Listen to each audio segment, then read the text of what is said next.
Hello, everyone, and welcome to MICE, the Massachusetts Independent Comics Expo. I'm Jordan Stillman, one of the co-organizers of MICE, and this zine-making workshop is called Telling Real-Life Stories in Comics. Before we get started, I want to take a minute to thank our sponsor for this program, Lesley University College of Art and Design, which has hosted MICE since its inception in 2010.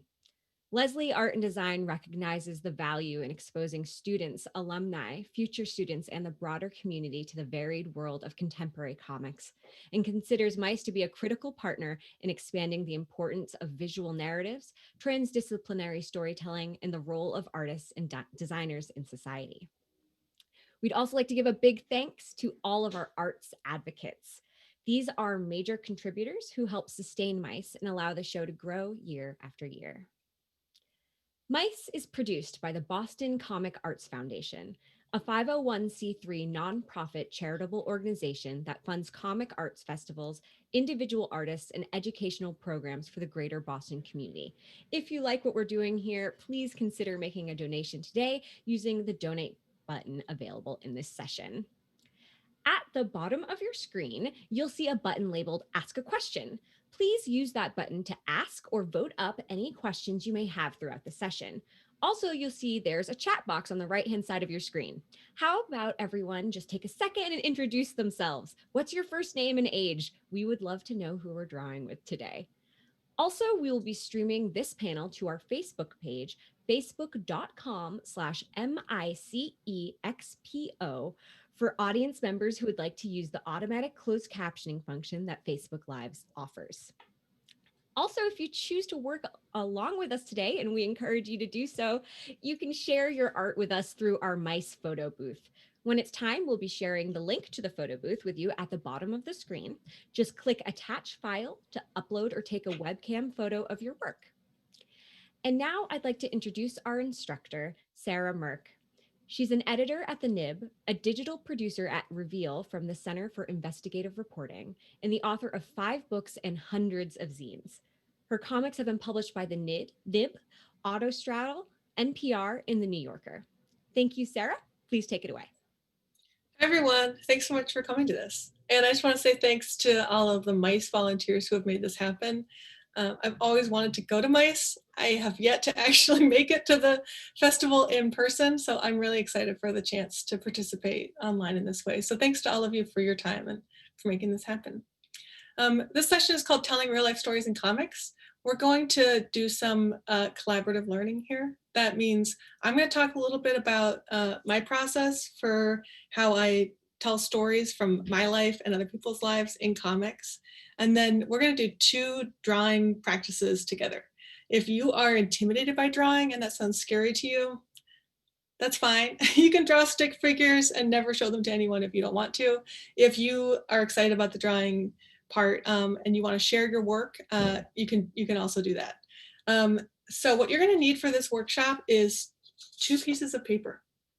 They can be blank paper or lined paper or whatever you want, but go take a second to go grab 2 pieces of paper. It's also really helpful to have something to draw with, like a pencil or a pen or both, and then a pair of scissors if you happen to have one lying around. So if you don't have any scissors, no sweat. If you don't have any paper, you can use an iPad or something else that you like to draw on. But for making a zine, we're going to do it out of pieces of paper. So I'm just going to take like 2 seconds and wait for everyone to go grab pieces of paper and scissors and pens. Do, do, do, do, do, do, do, do. It's the hold music.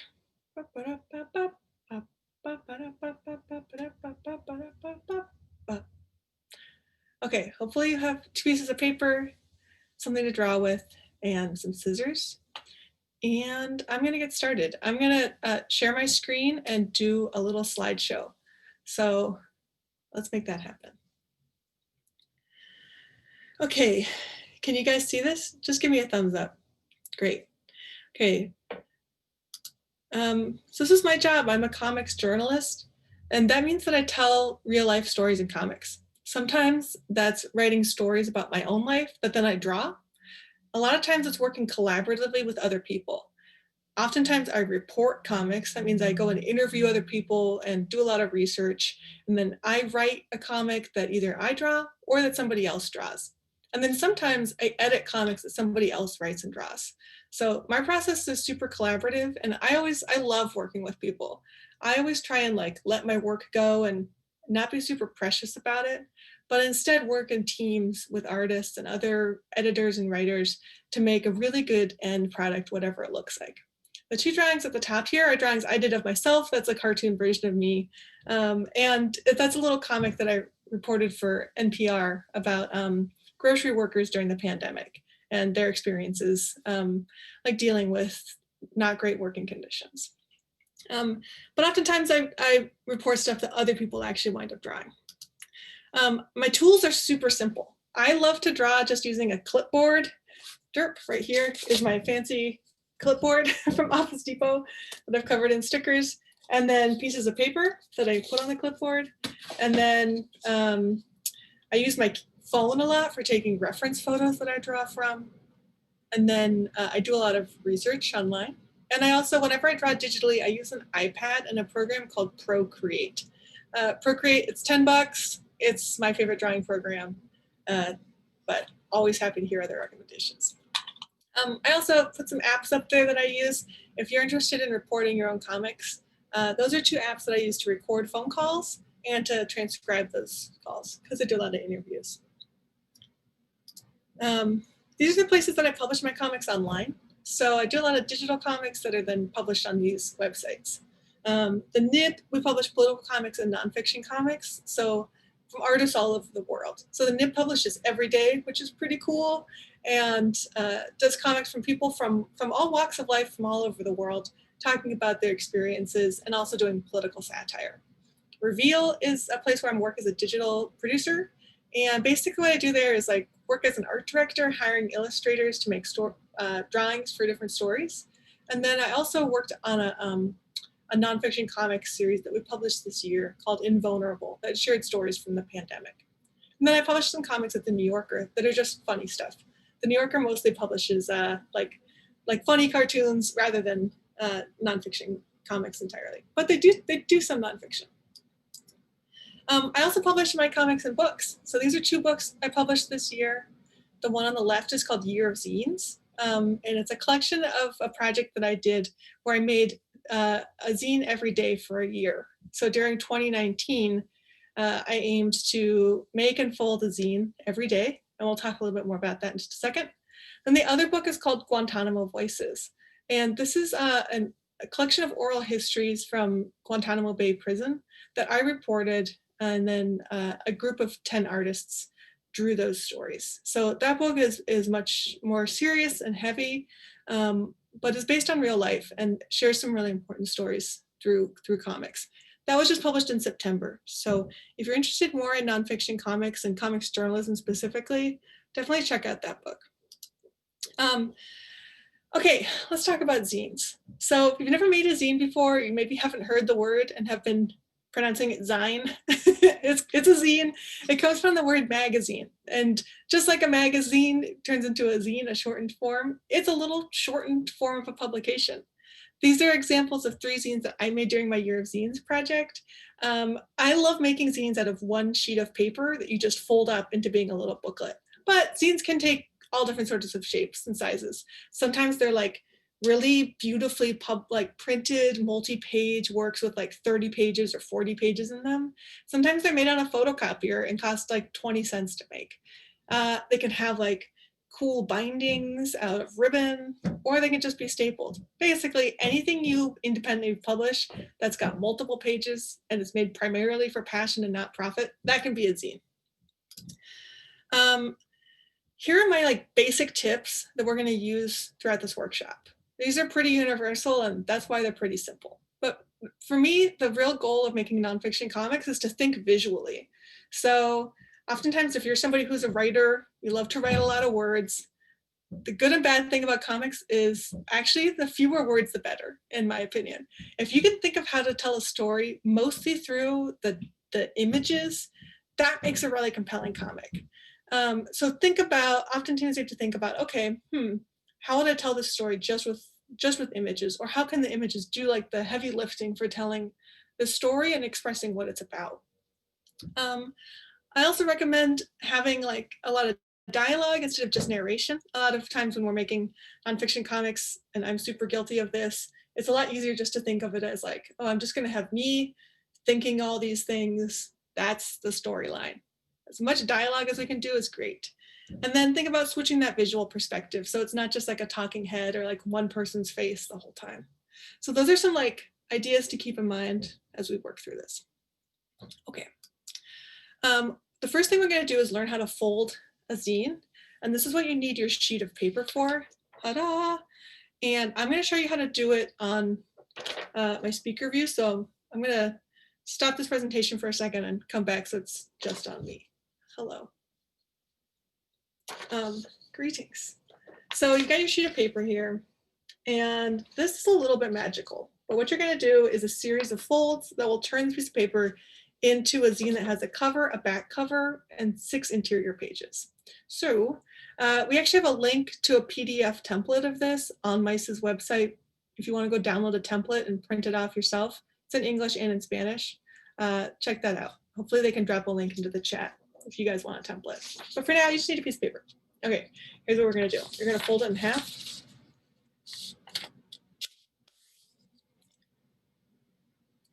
And then you're going to fold it in half again. And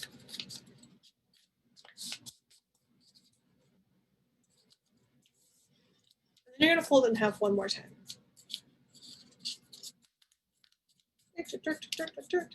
Okay, so now it's this size. It's like 1/8 of the size of a page. Got it? Okay. Now we're going to undo all that handiwork and unfold the whole thing.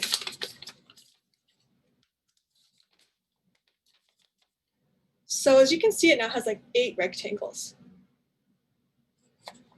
Oh, that's what it looks like.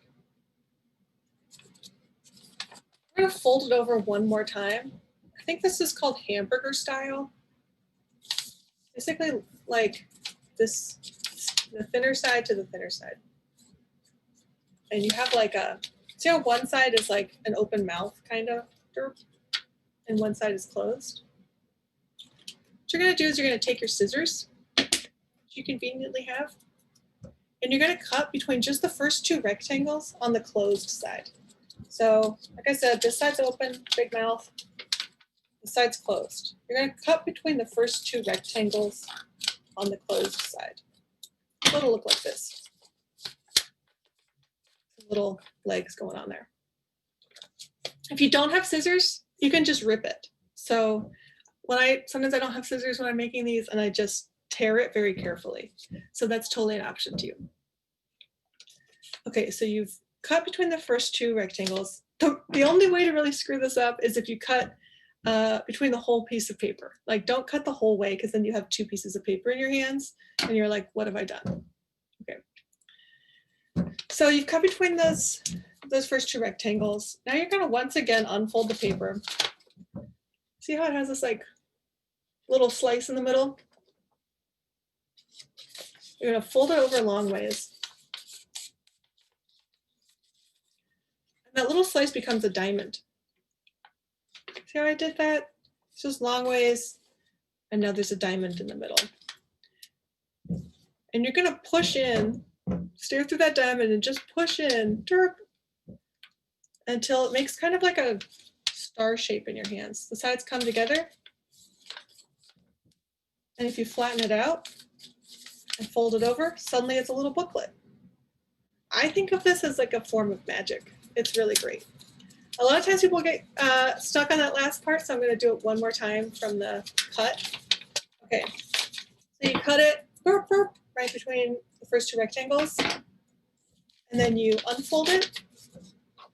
You have this little like eye. Fold it over long ways, aka hot dog style. And then you're going to push diamond formation. You have a diamond in the middle. You're going to push in from the edges. And then you just fold it over and it becomes a little booklet. So now, as you can see, you've got a cover. Right now it's blank. Got some interior pages and you've got a back cover. Okay, hopefully, some of them are a little bit wonkier. Mine, you can, if you see really close, it's like kind of poorly folded, but that's okay because this is just practice. It's very low stakes. So now let's go back to my slideshow, and I'm going to show you a prompt for the zine that we're going to make together. So right now during the coronavirus, there's been a movement called quarantine, like quarantine, where people have been making comics about their experiences during the pandemic and then posting them online with the hashtag quarantine, like we see at the top there. So today we're all going to make our own quarantine. And here's the prompt for it. You can just read it there on the page. I'm going to start drawing mine. It's going to take us probably about like, I'm going to spend like 7 or 8 minutes on this fast. Like, doesn't have to be perfect. I'm going to draw mine. You're going to draw yours. And then you can share yours in the photo booth function. And I'm going to share mine on the, we have this cool little like drawing camera here. And typically when I'm drawing, I would do pencil first, but you know what? I'm just going straight to ink, baby, because I'm trying to keep it fast here. Okay, so let's get moving. I'm super excited to see what you guys make. Remember, it doesn't have to look good. This is about like self-expression and trying something new and doing something maybe a little scary. So here we go.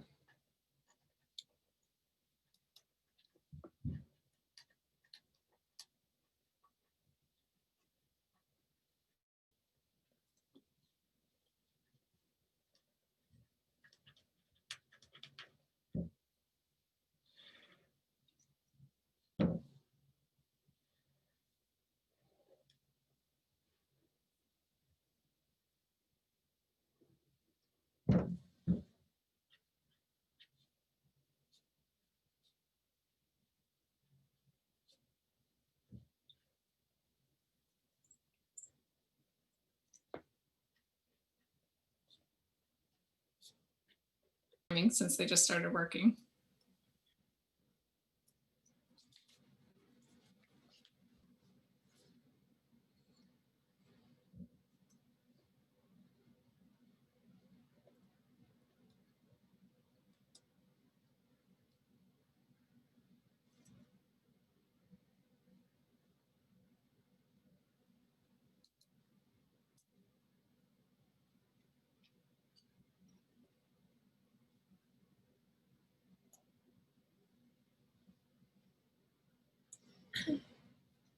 I draw my pandemic outfit, which is exactly what I'm wearing right now.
My favorite pandemic meal, as you can see, is cauliflower bolognese. Has anyone else made this recipe?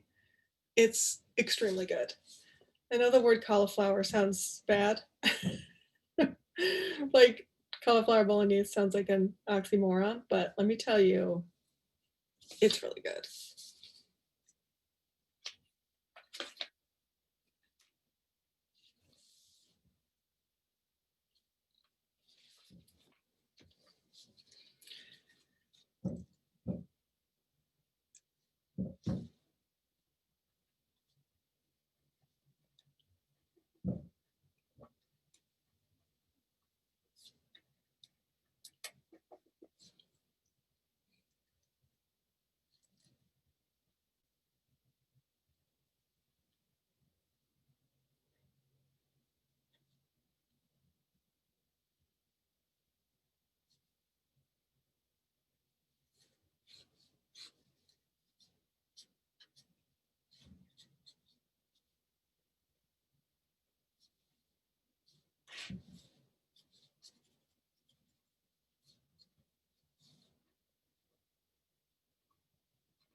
I wanted to do this topic to keep it a little bit positive, not to be like, oh, let's find the silver lining in this massive pandemic where hundreds of thousands of people have died. But more like, okay, what kind of joy is sustaining us these days? What can you find that you love? And this giant red tree outside of my window is like my favorite thing right now. I look at it every day and I'm like, man, I'm really glad to be able to look at that tree. And sometimes that's like really all you've got is a nice tree, you know? Okay, got a couple more pages here. Oop. Sorry, I just skipped ahead from the prompt.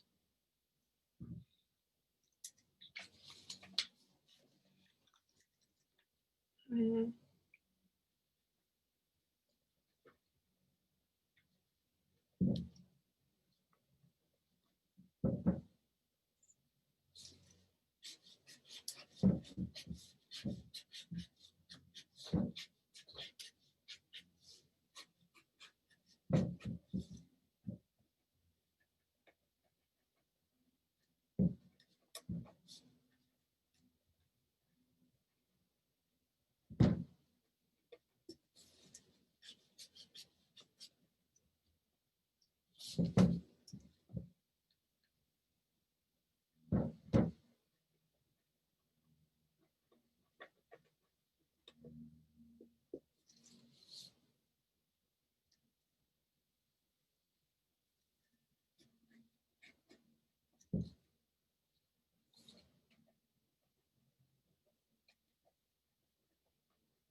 Okay, here's my pages for something I'm proud of. It's something I've missed. I've written a lot more mail since March than I usually do, and that's a good way to stay in touch. But I definitely miss going to my friends' houses and just hanging out on their sofas. Okay.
Okay, here's my finished zine. As you can see, it just took me like 10 minutes and it's a really nice meditative act. So I'll show it to you guys, but feel free to keep working on yours instead of looking at mine. So here's a few of my favorite things. Quarantine. It's my house. Here's my tiny apartment. My pandemic outfit, colorful professional shirt, fit for Zoom, sweatpants, slippers, and a warm hat. My favorite pandemic meal, cauliflower bolognese, really great, awesome recipe. Make it all the time. Something I've seen on my neighborhood walks is I have a neighbor who's like an older woman who plays guitar on her front porch, and it's very cool. I love seeing what she plays. And then outside of my window, like I said, there's this big, beautiful red maple tree that's bringing me joy these days. Something I'm proud of since March is writing a lot more letters to friends and to other people, strangers. And then something I've missed is going to my friends' houses. And finally, I've seen 3 bald eagles since March, out and about. I think I'm like paying more attention to nature because I'm doing less of anything else. So I've seen these 3 bald eagles and they always look like really serious and chill. They're not having fun. Bald eagles, not a fun bird. Okay, so like I said, feel free to post photos of your zine or photos of the whole thing. Either choose a page you like or post photos of the whole thing to the photo booth option there, and then other people can see them, I can see them, and we'll share them all at the end. If you're still drawing, that's totally great. Keep on drawing, keep on working on it, and just post it at the end of the hour. We're going to move on to drawing exercise number 2. Wow, that was fast. So come back to the slideshow for 1 second. And we're going to practice drawing a comic based on a piece of news. So the key to keep in mind here is adaptation. Think of how you want to tell this story. And what I want you to focus on here is the choices that you make and how to tell this story. Think about what you cut, what you keep, and basically like how you represent this. This is going to be a 4-panel comic. So you're going to either fold a piece of paper just into 4 rectangles, or draw 4 panels on an iPad or something else that you're using to draw. So I'm just going to fold a piece of paper into 4 panels to keep it simple. And here's the prompt for this comic. This is about black cats. I decided to make it spooky. So this is for Halloween. So here's the text on the screen. And this is basically your starting point to think of how to draw this comic. You're not going to write out all of this text. That's the whole idea. Take this text, think of how to tell it visually in 4 panels. You can tell the whole thing. You can tell part of it. You can include as much of this text as you want or as little as you want, or you can just use it as a jumping off point to tell kind of like your own story about this in these 4 panels. I'm going to get moving on drawing this. Like I said, usually I would start with penciling this, but I'm just going to go straight to ink because I want to be quick. You can feel free to do whatever you want.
It's my first panel.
My second panel. I forget what Pope hats look like, and I don't know what Pope Gregory looks like at all. If I was drawing this for real, I would look up a photo of him and try and make it look a little bit more like him. But seems about right. Okay.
everyone. Here's my comic interpretation adaptation of this news.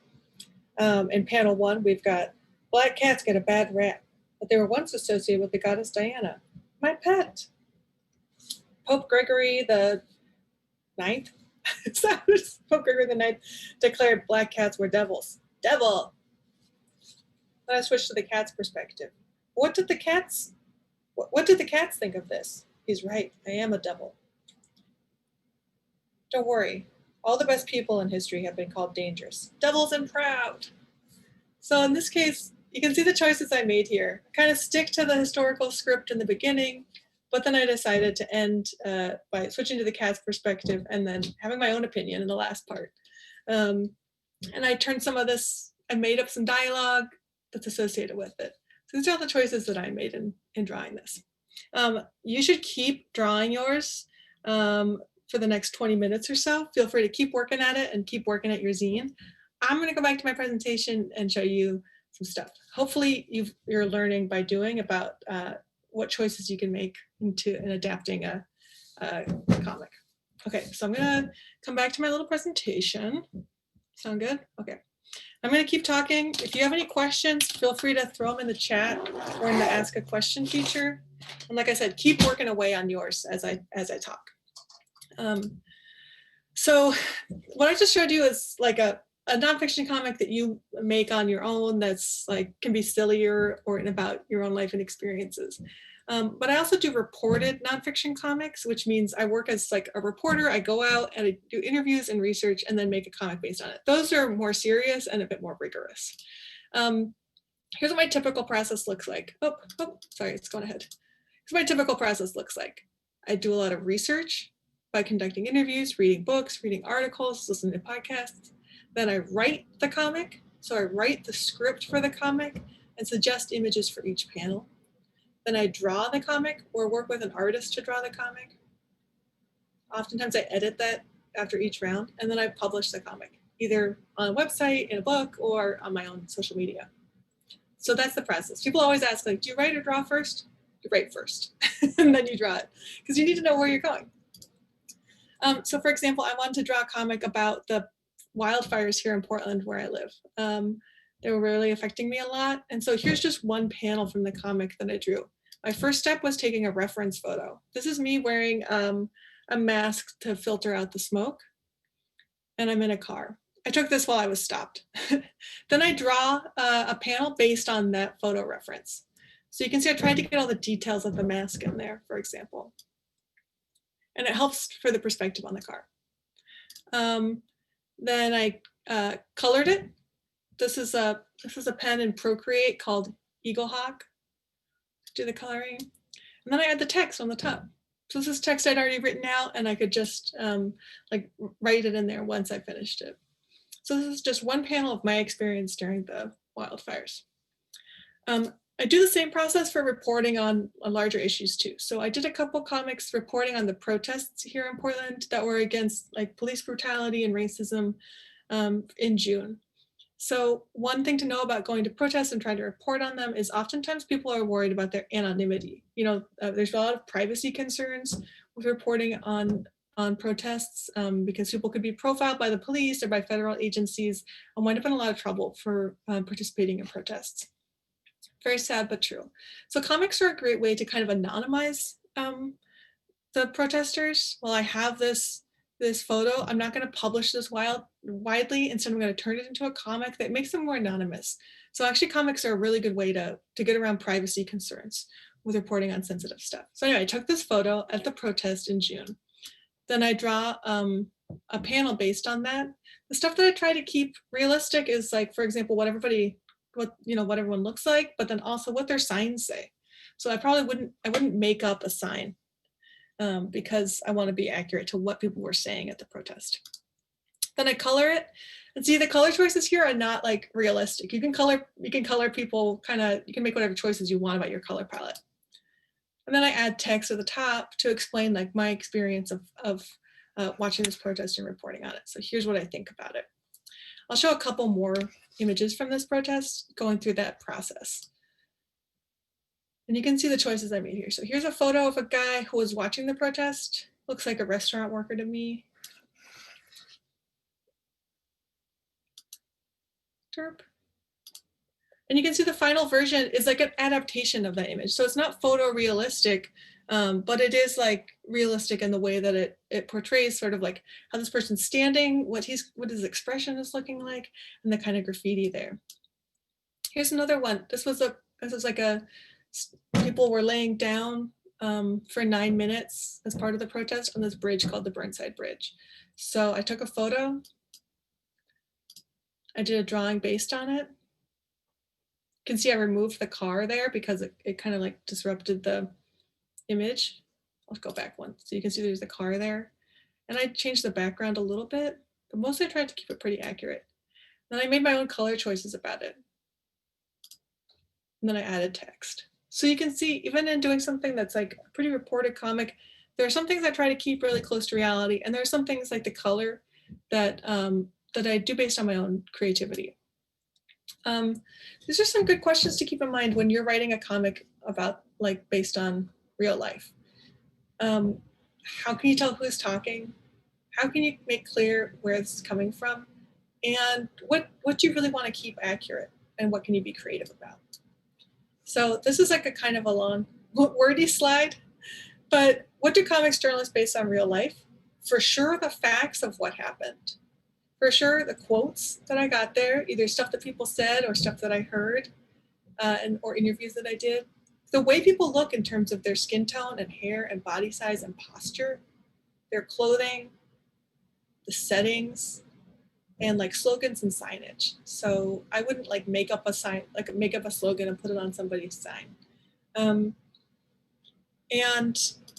what stuff can we change? The background. So oftentimes we like erase a background because it kind of makes the image too complicated. You can change the colors, and you can change some other details. And just like in all other mediums, interviews for comics are edited here. So you're making a lot of choices about how to represent this. And I often say that with nonfiction comics, I'm trying to get to the emotional truth of what a situation is. So how can you draw this in a way that captures that emotional reality, not in like a photorealistic way, but like what color choices or what framing captures that emotional reality.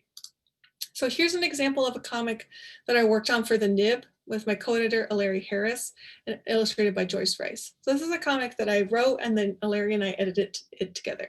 And it's about the 1912 flu. Here's some panels from the final version. So you can see this is about this Congressman Jacob Meeker, who visited a military base during the pandemic, and within a week, 800 soldiers were dead. 800 soldiers had the flu and the congressman was dead. How do we make this? The first thing we do, oh, here's some other panels from that. I'll come back to these. This is just what it looks like in the end. And again, this is the artist Joyce Rice. This is what the script looks like for this. So when I write out a comic script, it looks kind of like a movie script where I say, here's the image from this panel. And then here's all the text that's going to be associated with it. And as you can see, there's a 1 here at the very end of it because it's footnoted. And I put the sources in the script the whole way along. So here's what that looks like in the final version, from the script to the final version. You can see the kind of choices that Joyce made as an artist about how to set this in that time period. She had to imagine, okay, what would this be like in a barracks? Maybe his boots would be on the floor. Maybe they'd be playing cards. You know, what would the guys look like? They're all wearing their undershirts. We don't have a lot of photo references, so that's what she's going based on her imagination, you know, trying to make it accurate to the time. Here's the second and third panel of this. So you can see I say what the image is, trying to be as specific as possible, but then the artist has room to adapt that however they want. In this case, I also found reference photos for these panels. So here's the barracks that is represented in this comic. And then because this is like a campaign happening in 1918, like what would all the campaign signage look like? You know, here are some other campaigns from that era. So I go and find these reference photos and send them to the artist. Here's a couple more reference photos. This is the guy who's going to be drawn on the panel, Jacob Meeker, and some other campaign material. And then here's a newspaper from the time. I often find old newspapers that I use as reference materials, just so you can see kind of like what the news of the time was saying about it. You can see that little tiny line item, Jacob E. Meeker, congressman, dies of influenza in this newspaper from the time. It's a lot of stuff that I don't know if the artist is going to use, but I like to put it in there. And then here's how that wound up. So you can see she drew a cartoon version of that guy, Jacob Meeker, and incorporated some of that campaign material into the bunting, etc. Here's 3 more panels from that comic, or 4 more panels. You don't have time to read this whole thing, but I just wanted you to see kind of what it looks like, where I have an image and a narration suggested for each one, and then that it is footnoted. And I have links in there to all these different photo references. So this is how I write my comics. And then for this one, I found all these like cool old photos from the time of that pandemic, of like the signage. I sent these to the artist and was like, yeah, we should definitely incorporate these if we can. And here's how she wound up putting those together.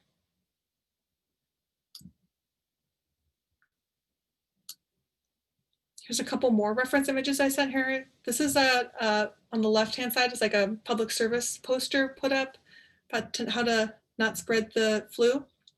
And on the right-hand side is a cover of a French newspaper about the flu. And when I saw those dancing skeletons, I was like, oh, dang. We should definitely have to incorporate those. I'm always looking for interesting visuals from the time to incorporate.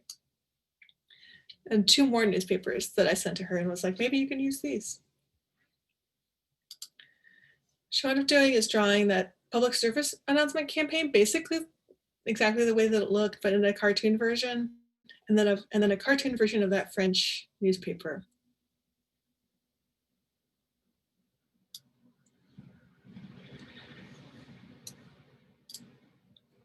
And then I think this is my last example here, but here's probably one of the most famous photos from the 1918 flu epidemic is these women who are nurses with the American Red Cross loading a flu victim into their ambulance. This is in St. Louis. And then Joyce's version of that drawing. So you can see some things are moved here. I'll go back one more time. You can see where people are located in the image are moved around. The background is a little bit changed. But stuff that you're trying to keep accurate were like the uniforms of the nurses, the basic representation in the image, the logo of the Red Cross, and the design of the car. Here's that image one more time. And here's how it looks like all together.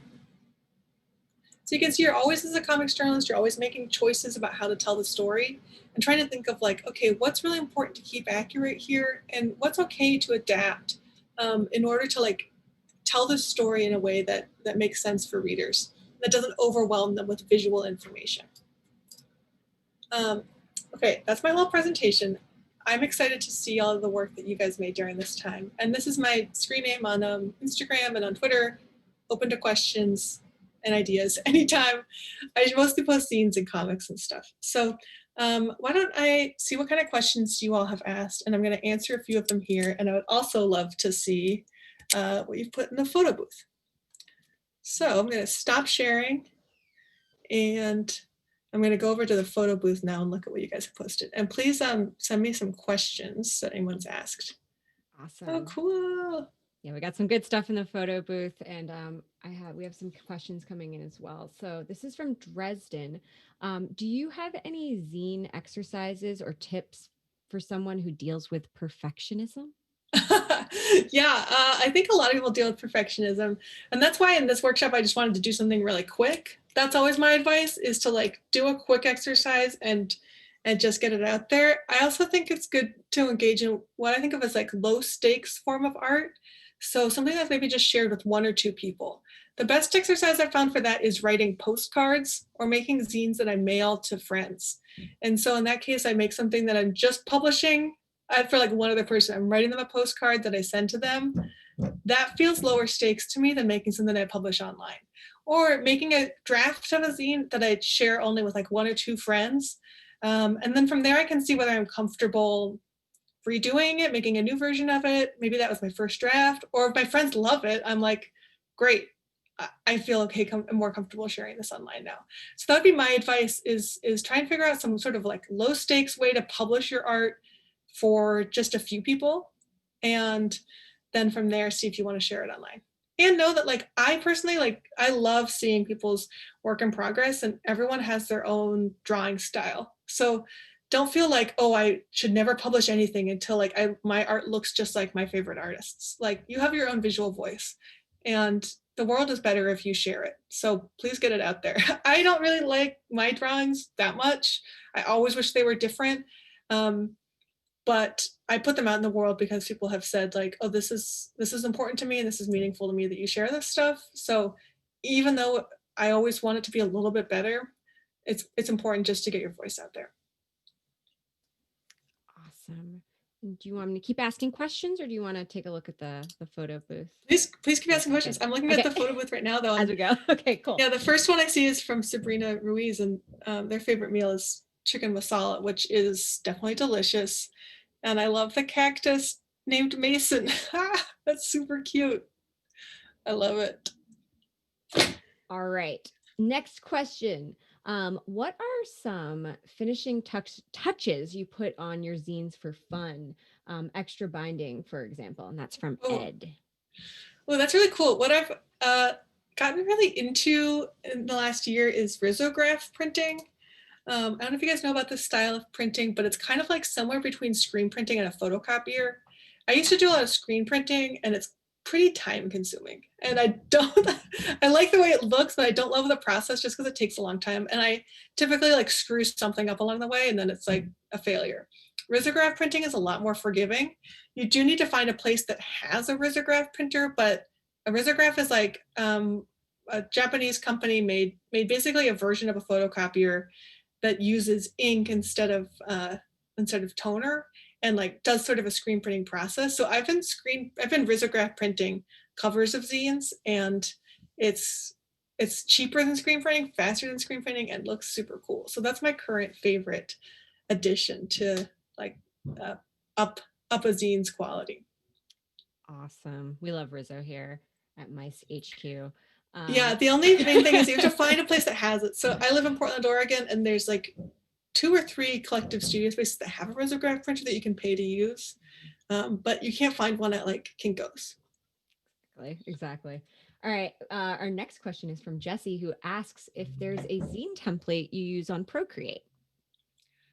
Oh, that's cool. No, I don't have one. I just drew in Procreate. I just drew boxes myself. Like I set the screen size or the canvas size to be the size of a piece of paper. And then I drew in those 8 rectangles myself, which is, I don't know if there is a zine template out there. I should Google it. I just did it myself. Yeah, so if on Procreate, if you set the canvas size to be the size of of whatever piece of paper you want to print it on, and then divide it into 8ths, that works pretty well. It is tricky to print it out, and I have to like print it out a few times and like adjust where it is on the screen to get it right. That's why I prefer the piece of paper. Makes sense. All right. And this one's from Devin. If you're working from interviews, do you pull dialogue directly from those interviews, or do you paraphrase to fit the narrative more? That's a great question. When I'm working from interviews, I always pull dialogue directly from the interviews. If I'm paraphrasing, then I make it clear that it's my narration. So I'll make it not as a speech bubble, but as a box at the top that's like, Jordan says she loves podcasting. And then it'll be Jordan's face with a speech bubble that says like I host 6 different podcasts. And that's a direct quote. So anything that's in a speech bubble is a direct quote from the person. And it's okay to edit it, like to shorten it, but I definitely can't like rewrite it. If it's in a speech bubble, that means it's a direct quote. If you want to paraphrase it, put it in a narration box. All right. That's all the questions I have. If you want to take another quick look at the photo booth before we go. I love these. I wish I had a tulip tree. These are beautiful.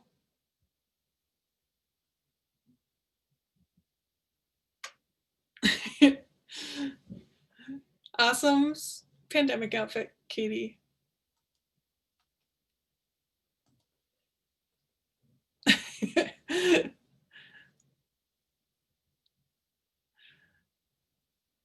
love it. Ooh, Pathos. Pathos is a great plant. And we move pretty fast on this, you know, and we move pretty fast with these exercises, which I think is helpful for like not stressing out about making them be perfect. But don't feel bad if you didn't finish what you were drawing, because you can always take more time with it. Actually, we just got 2 more. I'm just Oh, throwing cool. those in right now.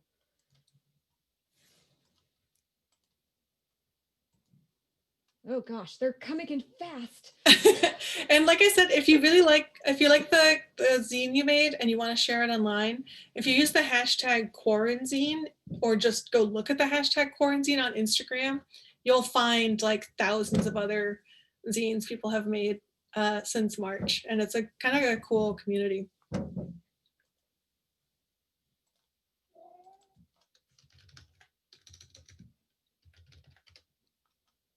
Awesome. I love these. Oh man. But now I freeze portions of chicken like a suburban housewife. Amazing. I'm proud of you.